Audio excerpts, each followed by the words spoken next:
हमारे समाज में एक भजन गाया जाता है, मात पिता गुरु प्रभु चरणों में प्रणवत बारंबार, हम पर किया बड़ा उपकार। बहुत सुंदर तरीके से सब लोग इस भजन को गाते हैं। मात पिता गुरु प्रभु चरणों में प्रणवत बारंबार, हम पर किया बड़ा उपकार, हम पर किया बड़ा उपकार। माता पिता गुरुदेव को सभी लोग प्रणाम करते हैं, हम भी प्रणाम करते हैं। हमारे समाज में हमें सिखाया गया है कि माता पिता का आदर करना चाहिए, गुरुदेव को आदर करना चाहिए, भगवान को प्रभु की पूजा करनी चाहिए। परंतु आज इस पितृपक्ष के समय में मैं आपको एक विशेष बात बताने जा रहा हूँ। हमारे यहाँ पे यही कहा गया है कि माँ बाप ने भूल जो मती, माँ बाप ने भूल जो मती, माँ बाप ने भूल जो मती। परंतु ऐसा भी तो कहना चाहिए कि औलाद को भूलना मत, अपनी संतान को मत भूलना।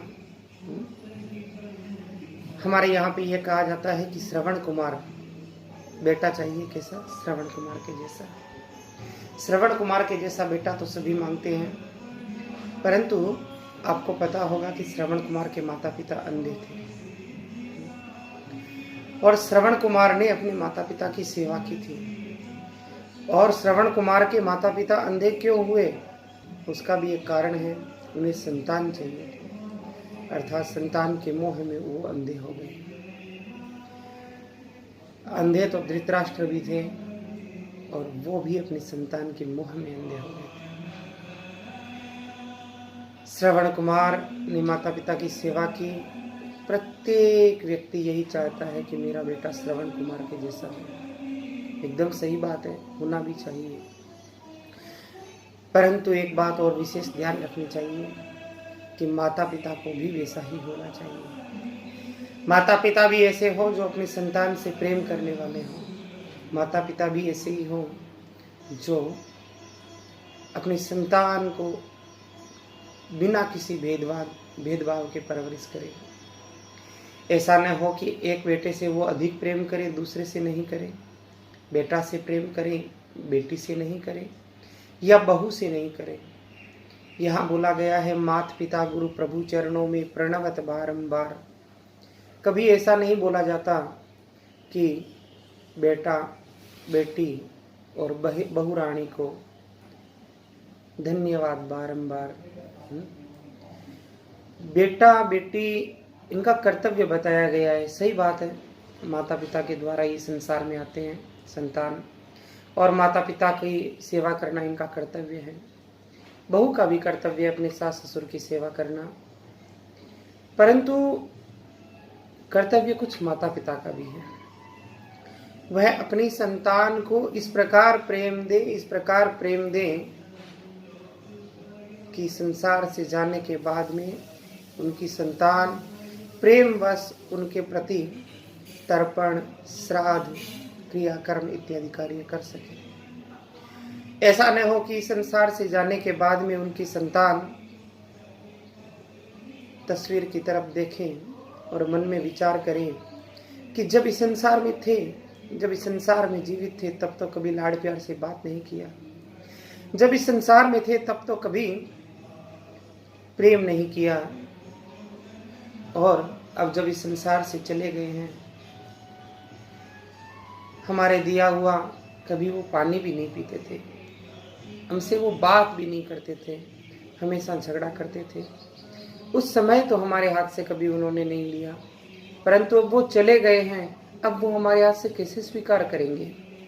कहीं ऐसा न हो जाए कि संतान उस समय में ये विचार करने लगे कि हम उनको देंगे तो क्या उनको मिलेगा, क्योंकि जीते जी तो उन्होंने हमारे हाथ से कभी स्वीकार ही नहीं किया। यही विचार करना चाहिए माता पिता को कि ऐसे श्रेष्ठ बनिए जिनके कारण से इस संसार से जाने के बाद में संतान कम से कम उनके निमित्त अन्नदान, जलदान और भी अनेक पवित्र पुण्य कर्म श्रद्धा पूर्वक कर सके। ऐसा न हो कि जाने के बाद में संतान को ऐसा दुख हो कि हम क्या करें उनके लिए, क्योंकि वो हमारे हाथ से लिया हुआ कभी पसंद नहीं करते थे। हम क्या करें उनके लिए कि वो जब इस संसार में थे तो हमसे सीधे मुंह बात भी नहीं करते थे, हमें दुत्कारते थे। वो बहू जो दिन भर सास ससुर की सेवा करती है, उस बहू के साथ में तो कभी प्रेम से बात ही नहीं किया। हर समय में बहू और बेटे के बीच में विवाद और कोई न कोई ऐसी बात लाने की चेष्टा करते थे। और अब इस संसार से चले गए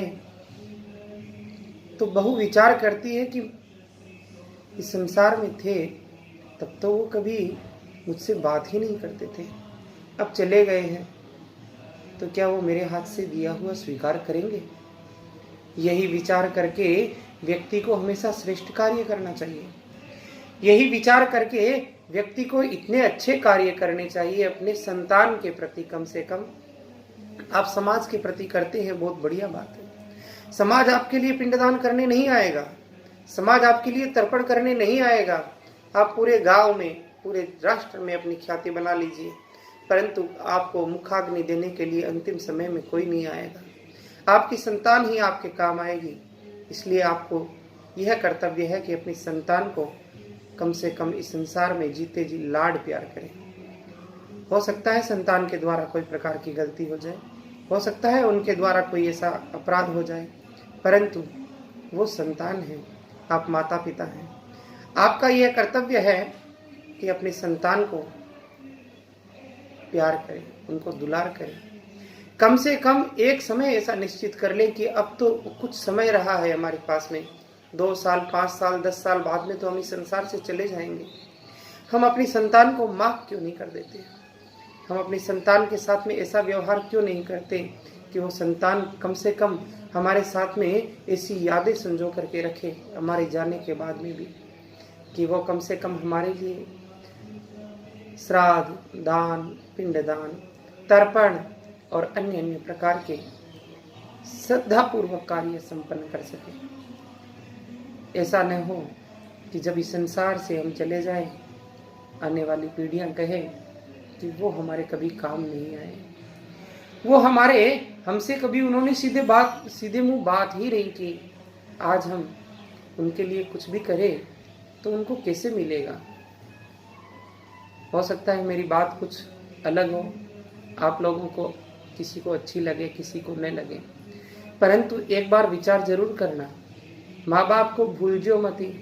माँ बाप को कोई भी संतान नहीं भूल सकती है, माता पिता भी संतान को भूल नहीं सकते, परंतु यह जो संबंधों में कड़वाहट आ जाती है देश काल परिस्थिति के कारण से, इस कड़वाहट को भुला करके कम से कम एक बार माता पिता को यह निश्चय करना चाहिए कि जिस संतान को हम हर समय नालायक नालायक कह करके पुकारते हैं, यही संतान तो एक समय में हमारे लिए पिंडदान, तर्पण इत्यादि के कार्य करेगी। यह नालायक संतान हो सकती है, परंतु अगर ये नालायक है तो हमें ही इसे सुधारना है, हमें ही इसे योग्य बनाना है। उन्हें क्षमा कर दीजिए, उन्हें इस प्रकार की शिक्षा दीजिए जिस कारण से वो कम से कम इस संसार से आपके जाने के बाद में आपके लिए पिंडदान, तर्पण, श्राद्ध इत्यादि के कार्य संपन्न कर सके। यह पितृपक्ष है, यह पितृपक्ष पूर्वजों को याद करने वाला है, याद करने के लिए है। आप भी अपने पितरों के लिए तर्पण, श्राद्ध इत्यादि करते होंगे। उस समय में आप यह विचार करिएगा कि आप अपने माता पिता के निमित्त में जो पिंडदान, तर्पण इत्यादि कार्य कर रहे हैं, एक दिन आपकी संतान भी आपके निमित्त करेगी। आज जिस प्रकार आप अपने माता पिता को याद करते हुए श्रेष्ठ कार्य कर रहे हैं, उसी प्रकार आपकी संतान भी आपको याद करेगी। और जब ब्राह्मण देवता कहेंगे आपकी संतान को तर्पण करवाते हुए कि अरे अपने माँ को याद कर लो, अपने पिता को याद कर लो, और जब वो आपको याद करेंगे तो उनको वो कड़वाहट बातें याद आएगी कि मेरे पिताजी मेरे को इस प्रकार से दुत्कारते थे, मेरी माँ मुझे इस प्रकार से दुत्कारती थी। तो कम से कम व्यक्ति को यह निश्चय कर लेना चाहिए कि मैं कुछ ऐसे कार्य करूं, मैं कुछ ऐसा श्रेष्ठ कार्य करूं, मैं अपनी संतान में भेदभाव नहीं करूं। सारी तो मेरे पुत्र हैं, सारी मेरी पुत्रियां हैं, सारी मेरी बहुएं हैं, मैं इनमें भेद क्यों करूं? सभी योग्य हैं और मैं सबके लिए सबको एक जैसा ही आशीर्वाद देता हूँ।